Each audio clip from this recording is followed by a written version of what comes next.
किसी ने बड़े कमाल की बात कही है कि अगर मैं कहूं कि मुझे किसी की जरूरत नहीं तो ये मेरा अहम है, और अगर मैं कहूं कि सबको मेरी ही जरूरत है तो ये मेरा वहम है। हाय गाइस, मेरा नाम है आरजे कार्तिक। एक छोटी सी कहानी, बहुत ही सुंदर सी कहानी। 12 साल का एक लड़का जो अपनी कंट्री का सबसे तेज रनर बनना चाहता था, ओलंपिक्स में जाने का सपना देखता था। छोटा सा बच्चा, बहुत ही पैशनेट था अपने ड्रीम को लेकर के। लगातार अपने घर वालों से कहता था कि मुझे सबसे तेज दौड़ने वाला धावक बनना है, रनर बनना है। उसके घर वालों ने भी उसकी ट्रेनिंग रखवाई हुई थी। लगातार ट्रेनिंग कर रहा था, प्रैक्टिस कर रहा था, दौड़ता था, मेहनत कर रहा था और सक्सेस भी मिल रही थी। उस सिटी में जितने इवेंट्स हुए थे, कंपटीशन हुई थी, हर जगह पर वो जीता था। इनफैक्ट जो स्टेट लेवल पर हो रही थी उनमें भी वो मेडल्स जीत रहा था। उसके बारे में मीडिया में काफ़ी कुछ छपता था, उसके काफ़ी सारे इंटरव्यूज़ हो चुके थे। एक बार उस शहर में एक शानदार इवेंट रखा गया, चैरिटी इवेंट था, जिसमें 2 और लड़कों को बुलाया गया। उसी की एज ग्रुप के 12 साल के ही 2 और लड़के आए उसके साथ में दौड़ने के लिए। बहुत उस इवेंट का प्रचार हुआ, बहुत प्रमोट किया गया। फाइनली बहुत लंबी भीड़, एक तरीके से आप कह सकते हैं, उस इवेंट को देखने के लिए आई। बहुत सारी भीड़ में एक ऐसे व्यक्ति आए थे जो बहुत विद्वान थे, उस सिटी के रेनाउंड प्रोफेसर थे, बूढ़े प्रोफेसर साहब, जो आकर के बैठे आगे वाली सीट पर। एज अ चीफ गेस्ट उन्हें वहां बुलाया गया था। सारे जो रनर्स थे, 3 लड़के, जिसमें 12 साल का लड़का भी था, ये सब आया, आकर के गुरुजी को प्रणाम किया, आशीर्वाद लिया। उसके बाद में रेस शुरू हुई। सबको मालूम था कि कौन जीतेगा। इसी शहर का वो 12 साल का लड़का जो ओलंपिक्स में जाने का सपना देख रहा था, वो फाइनली जीत गया। 100 मीटर की रेस थी। जैसे ही वो जीता, जोर शोर से उसका नाम वहां पर पब्लिक लेने लगी, हूटिंग होने लगी, सीटियां बजने लगी, तालियां बजने लगी, माहौल बन गया। लड़के में जो कॉन्फिडेंस था, पता नहीं, और मतलब वो एक्स्ट्रा जो है, ओवर कॉन्फिडेंट आप कह सकते हैं, अंदर से और एनर्जी उसके अंदर आई। उसने माइक लिया एंकर से और ओपन चैलेंज दिया कि आप में से अगर कोई है जो मेरे साथ में दौड़ना चाहता है तो आकर के दौड़ सकता है। अब की बार 2 और लड़के आए इस लड़के के साथ दौड़ने के लिए, और इससे बड़े थे, उम्र में बड़े थे।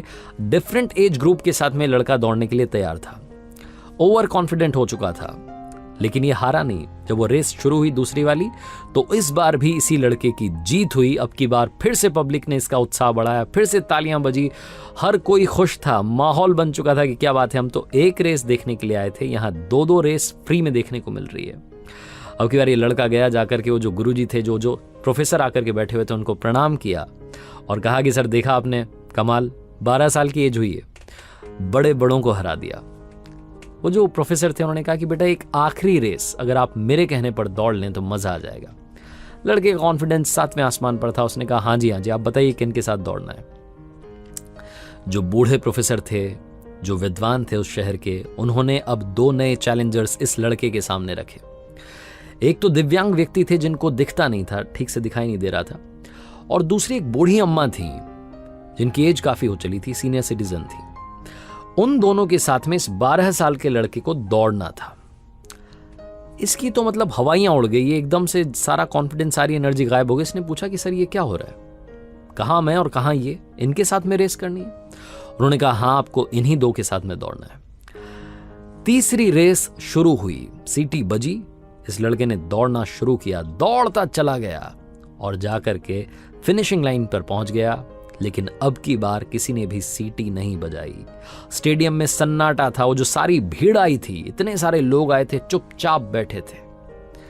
इस लड़के ने पीछे मुड़ करके देखा, वो जो 2 साथ में इसके दौड़ने वाले थे, जो 2 खिलाड़ी थे, 2 चैलेंजर थे, जिनमें से एक दिव्यांग थे जिन्हें दिखाई नहीं दे रहा था, और दूसरी वो बूढ़ी अम्मा थी, सीनियर सिटीजन थी, वो दोनों वहीं के वहीं खड़े थे।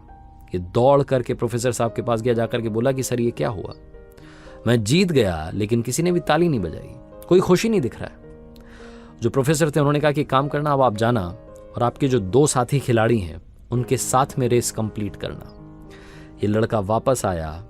चौथी बार रेस शुरू हुई। इस लड़के ने दौड़ना शुरू नहीं किया, बल्कि चलना शुरू किया, उन दोनों का हाथ पकड़ के। एक तरफ दिव्यांग थे जिन्हें दिखाई नहीं देता था, और दूसरी तरफ बूढ़ी अम्मा थी। अपनी लाइफ की सबसे स्लो रेस में पार्टिसिपेट कर रहा था।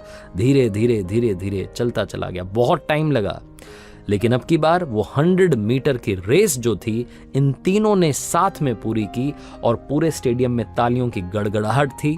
लोगों ने स्टैंडिंग ओवेशन दिया, लोग सलाम भेज रहे थे, प्यार भेज रहे थे, लगातार तालियां बज रही थी, तालियां रुकी नहीं रही थी। लड़का दौड़ के आया प्रोफेसर साहब के पास में और पूछा कि सर, बस एक बात बता दीजिए, अब की बार किसके लिए तालियां बज रही हैं, हम तीनों में से किसके लिए तालियां बजाई जा रही हैं? प्रोफेसर ने कहा कि अब की बार तालियां विनर के लिए नहीं बजाई जा रही हैं, ये इस रेस के लिए बजाई जा रही हैं जो शानदार तरीके से पूरी हुई है। आज जो तुमने जीता है लोगों का दिल, ये रेस तुम्हारी लाइफ की सबसे यादगार होगी। छोटी सी कहानी है लेकिन आपको और हमें बता रही है कि ये जो रेस है ये लाइफ वाली रेस है। हम सब चाहते हैं सक्सेसफुल होना, हम सब चाहते हैं कि सबसे आगे मेरा नाम हो, सबसे ज्यादा पैसा, सबसे ज्यादा बड़ा नाम, सबसे ज्यादा पॉपुलैरिटी मेरे पास हो। लेकिन हम भूल जाते हैं कि इस रेस में दौड़ते दौड़ते दौड़ते जब हम फिनिशिंग लाइन तक पहुंच जाते हैं सबसे आगे, तो हमारे पीछे कोई नहीं होता है, वो सारे उधर स्टार्टिंग लाइन पर खड़े हुए हैं। इस जिंदगी की रेस को अगर आप दौड़ना चाहते हैं तो ये मैटर नहीं करता है कि आप जीत रहे हैं, बल्कि ये मैटर करता है कि आपने किस तरीके से इस रेस को कंप्लीट की है। अपने साथ औरों को लेकर के चलिए। इस जिंदगी की रेस को जीतने से ज्यादा इंपॉर्टेंट है इस रेस में पार्टिसिपेट करना, लेकिन अच्छे तरीके से। उन सबको साथ लेकर के चलिए जो आपके साथ हैं। हमेशा जीतना ही सब कुछ नहीं होता है, कई बार लोगों का दिल जीतना, मुस्कान बांटना भी काफी कुछ होता है। अगली बार जब आप रेस में शामिल हों, अपनी लाइफ के बारे में सोचें तो सोचिएगा कि क्या आप इस रेस में सबको साथ लेकर के चल रहे हैं। मीनिंगफुल स्टोरी, बहुत ही कमाल की कहानी, ये मैंने आपके साथ में शेयर की। अगर आपके पास में कोई कहानी है तो आप मुझे इनबॉक्स कर सकते हैं, rjkarthikofficial@gmail.com पर मेल कर सकते हैं, ताकि आपकी भेजी हुई कहानी जल्द आपको अगले सोमवार सुनने को मिले। हर सोमवार सुबह 9:30 बजे देखिए एक नई कहानी मेरे YouTube channel, Facebook page, Instagram handle पर। और हाँ, कर दिखाओ कुछ ऐसा कि दुनिया करना चाहे आपके जैसा।